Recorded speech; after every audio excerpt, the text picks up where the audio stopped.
Fala galera! Istambul foi fundada pelos gregos no século VII a.C., sendo uma importante rota comercial entre o Ocidente e o Oriente. Separada pelo Estreito de Bósforo, a cidade une os dois continentes, Europa e Ásia. E é do lado ocidental que fica a Cidade Velha, onde a gente vai conhecer alguns pontos históricos e, é claro, os bazares. No, Carol, bazar very good. Bazar very good. No expensive. Bazar Istanbul very good. America, Italy, Brazil, Istanbul. Istanbul food very good. Istanbul very good. Kenan bazar very good.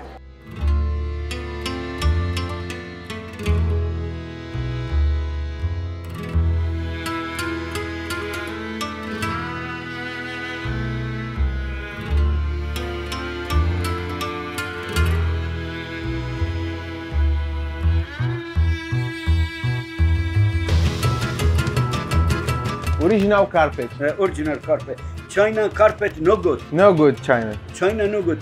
Your carpet, China no good. The original carpet. Original carpet. Original very Turkey. Turkey very expensive, very good. China carpet very nice, no good. Okay. No good. But Let me try. Ah, mas esse aqui é grande, esse aqui não vai dar. Esse. No. Não. This one. Yes.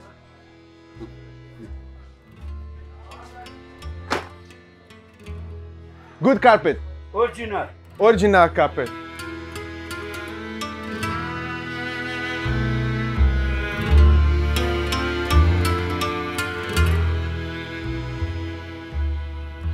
Diferentemente do Império Romano Ocidental, que caiu quase 1000 anos antes, o Império Bizantino perdurou e chegou a recuperar territórios antes pertencentes ao Império Romano, como o norte da África e parte da Península Ibérica. A origem da designação bizantino surgiu no século XVI e vem de Bizâncio, nome da antiga cidade grega fundada na região. Cerca de 1000 anos depois, o imperador Constantino muda de Roma para Bizâncio, a capital do Império Romano, renomeando a cidade para Constantinopla. Construído logo após a tomada de Constantinopla pelo Império Otomano, o Gran Bazar é um dos maiores e mais antigos mercados cobertos do mundo. Com milhares de lojas espalhadas em cerca de 60 ruas, é frequentado diariamente por centenas de milhares de pessoas. Sua construção começou em 1455, por ordem do sultão Maomé II, logo após conquistar a cidade e pôr fim ao Império Romano do Oriente, também conhecido como Império Bizantino. Ao longo dos séculos, inúmeros incêndios e terremotos destruíram o Gran Bazar, sendo sempre reconstruído e ampliado. Desde o final do século XIX, o bazar mantém os mesmos limites, tendo 60 ruas e uma área de aproximadamente 31 hectares. O Gran Bazar sempre funcionou como um grande centro de distribuição de produtos, que chegavam de diversas outras cidades e iam para mercados menores ou tendas de artesãos. Atualmente, boa parte destas tendas foram substituídas por lojas e comércios voltados aos turistas ocidentais, com doces, chás, temperos, joias e principalmente souvenirs.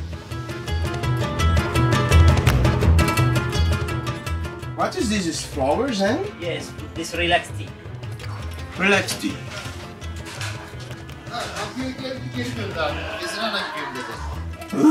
Tá quente.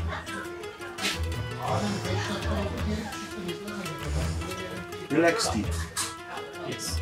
This one it's cholesterol. For him? For him. You have a lot of cholesterol.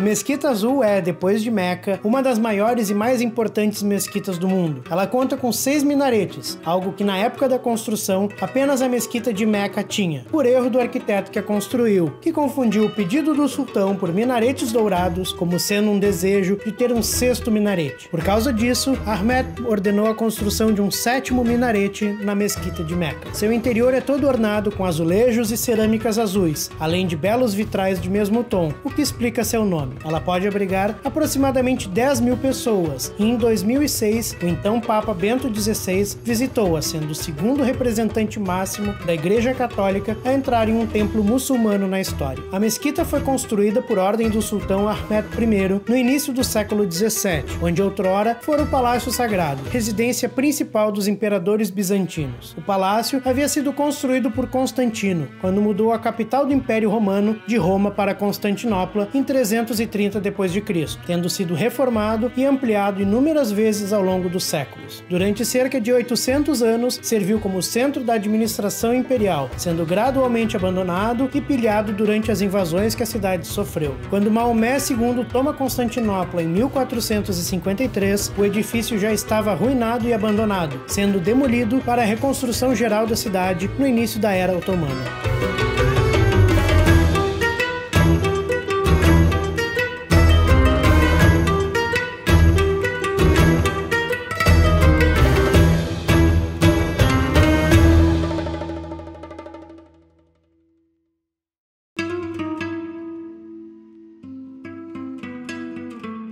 A atual Basílica de Santa Sofia foi construída pelo Império Bizantino durante o reinado do imperador Justiniano I, para ser a Catedral de Constantinopla. Engana-se quem acredita que a catedral foi construída em homenagem a Santa Sofia. Na verdade, Sofia em grego quer dizer sabedoria, e é daí que vem o nome completo do edifício, Igreja da Santa Sabedoria de Deus. A Basílica de Santa Sofia é o exemplo da diversidade cultural de Istambul. Construída há quase 2.000 anos, por muito tempo foi o maior templo cristão no mundo. Com a tomada dos otomanos no século XV, foi transformada em mesquita, ganhando várias placas com os nomes de Alá. Em 1935 foi transformada num museu e desde então ambas as religiões convivem no mesmo espaço.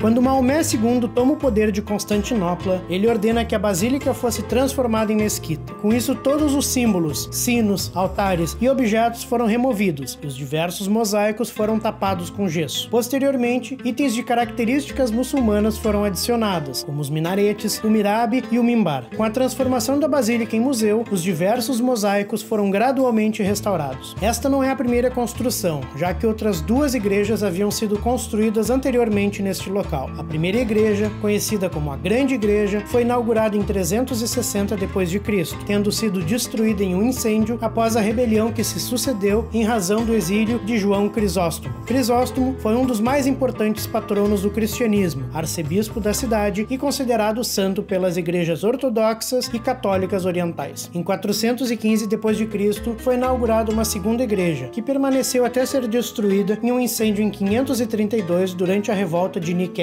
A revolta popular buscava diminuir os altos impostos cobrados pelo governo e ao longo de uma semana destruiu diversos edifícios na cidade, dentre eles a Santa Sofia e o Palácio Sagrado.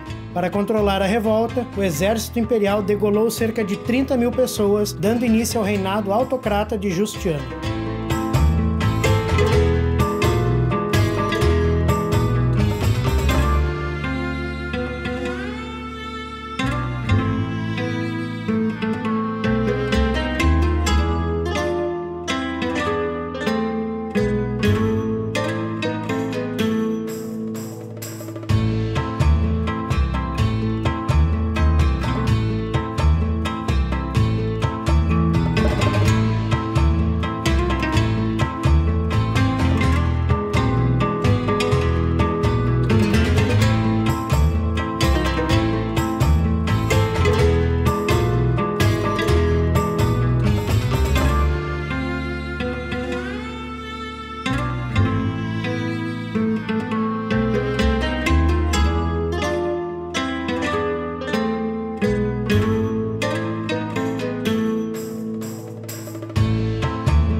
dança turca conhecida como sema, praticada pelos derviches rodopiantes da ordem Mevlev, é uma tradição que já dura mais de 700 anos. Acredita-se que este ritual ajude as pessoas a alcançar um estado de êxtase, através do efeito relaxante e hipnótico do giro, que purifica sua alma e a preenche com amor.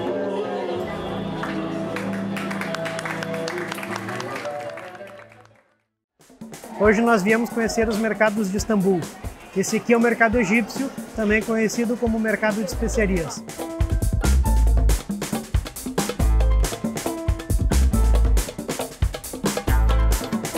Construído na metade do século XVII como parte do complexo da Mesquita Iene, esse bazar se tornou um dos principais da cidade, e pelo fato de serem comercializadas muitas especiarias provenientes da Índia e do Egito, acabou conhecido pelos nomes Mercado de Especiarias ou Mercado Egípcio. Parte da renda das lojas destinava-se a pagar as despesas do complexo. É infinitamente menor que o Gran Bazar, contando com apenas 88 lojas, porém é considerado o principal centro de vendas de especiarias na cidade, sem falar que é bem mais organizado.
A mesquita de Suleimani foi construída por ordem do sultão Solimão para ser o contraponto arquitetônico de Santa Sofia e exaltar a importância histórica do sultão. Localiza-se no topo de uma colina, o que permite que seja avistada de diversos pontos da cidade, além de possuir uma incrível vista do Estreito de Bósforo. O sultão Solimão é conhecido como Solimão o Magnífico, pois foi durante seu reinado de 46 anos que o Império Otomano atingiu seu apogeu militar, político e econômico, com muitas vitórias na Europa, Ásia e África, tornando-se também uma força naval dominante no mar Mediterrâneo. Solimão também ficou conhecido como um soberano justo e incorruptível, criador de leis inovadoras, exímio general e dedicado às artes e filosofia. Por estas razões, é frequentemente chamado de Salomão II, em comparação com o rei hebreu Salomão.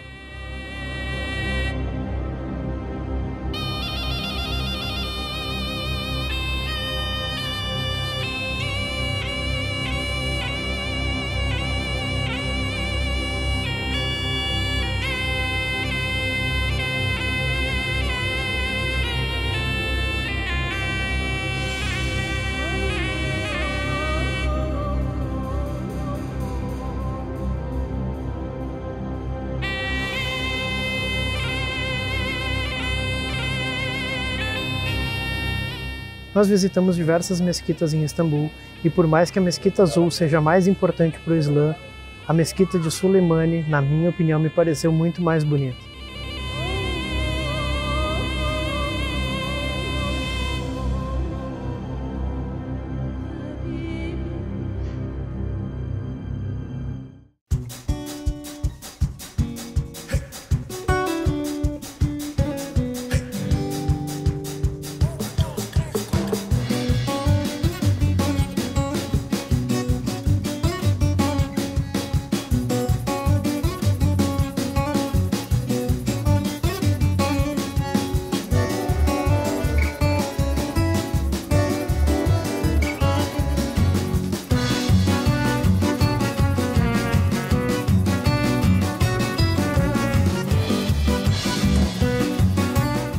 A Torre de Gálata fica no ponto mais alto de Istambul e oferece uma vista panorâmica da cidade.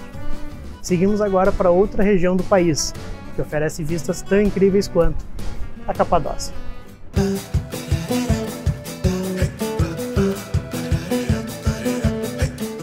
A Capadócia fica em pleno coração da Turquia, na região chamada Anatólia Central. Essa região é conhecida pelos brasileiros por já ter sido cenário de novelas, ter formações rochosas singulares e cidades subterrâneas, além de ser a terra de São Jorge. Um bom ponto de partida para se explorar a região é na cidade de Goreme, pois é aqui que fica o Museu ao Ar Livre de Goreme, um grande complexo de igrejas e mosteiros escavados na pedra. Além disso, é daqui que partem os voos panorâmicos de balão pela Capadócia.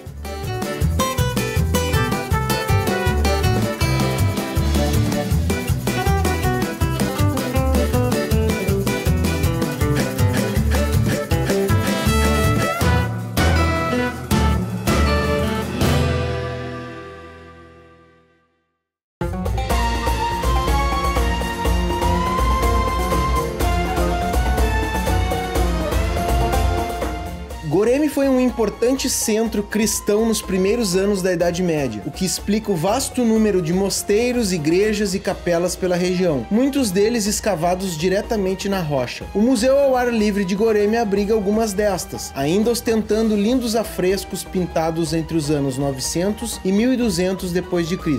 Além das escavações religiosas, ainda há acomodações, quartos, cozinhas, refeitórios e escolas religiosas esculpidos nessas rochas. Algumas destas estruturas chegam a ter 7 níveis, como é o caso do Convento de Freiras, que chegou a abrigar 300 irmãs. Uma das igrejas mais conhecidas do complexo é a Igreja da Maçã, que possui 9 cúpulas cobertas por afrescos em excelente estado que narram cenas bíblicas do Antigo e do Novo Testamento, e também passagens da vida de Cristo. Além dos afrescos, é possível ver também diversas pinturas ornamentais em vermelho, do período iconoclasta bizantino. Nos refeitórios e cozinhas, é possível ver as mesas e os assentos esculpidos diretamente na rocha, além de nichos diversos.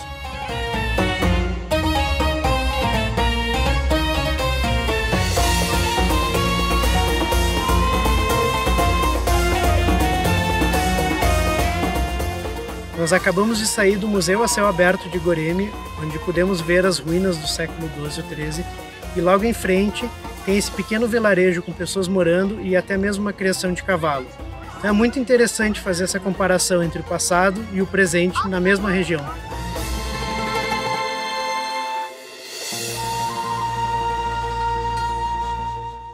Essa é a cidade subterrânea de Kaymakli, uma das mais de 30 da região da Capadócia. Ela foi escavada há mais de 4.000 anos pelos hititás como forma de proteção nos períodos de guerra. Com o passar do tempo, os cristãos também a utilizaram e a ampliaram, chegando a 8 andares de profundidade e 10.000 metros quadrados de área.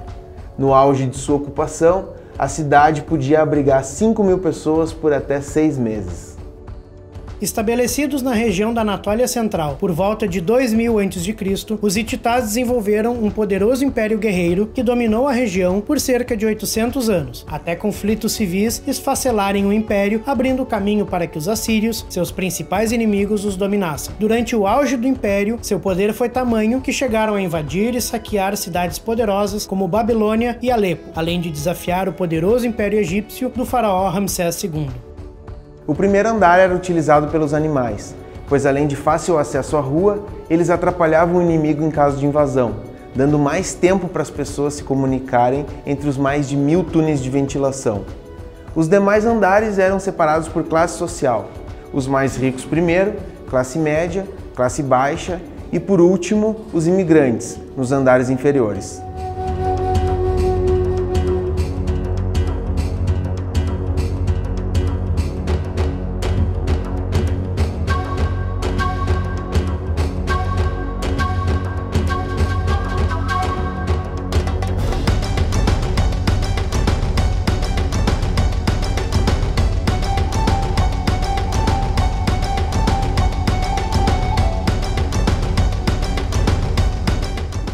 Em cada um dos corredores que conectam os diversos andares da caverna, existiam essas enormes pedras redondas que serviam como portão. Cada uma deve pesar em torno de 1.000 a 1.200 quilos e eram necessários de 6 a 8 pessoas para poder abrir ou fechar. Elas serviam para lacrar os andares para impedir que os inimigos entrassem nos níveis inferiores. Mesmo com inúmeras referências na Bíblia e na Odisseia de Homero, o povo hitita foi esquecido até o final do século XIX, quando o arqueólogo inglês Archibald Soss lançou uma teoria sobre este povo. Sua teoria só foi comprovada anos depois, quando o arqueólogo alemão Hugo Winkler encontrou milhares de tábuas com escritas, pertencentes aos arquivos do rei e que continham passagens da história e de transações econômicas do povo hitita. A cozinha era de uso comum para todas as classes sociais, dos ricos aos pobres, e sendo o maior ambiente da cidade, também servia como sala de reuniões. Só se cozinhava uma vez por semana e à noite, para evitar que o inimigo visse a fumaça. Nos outros dias se comia frutas, grãos e alimentos desidratados.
E é com essa paisagem que a gente se despede da Turquia. Daqui nós vamos para a terra das pirâmides e dos faraós, o Egito. Até lá!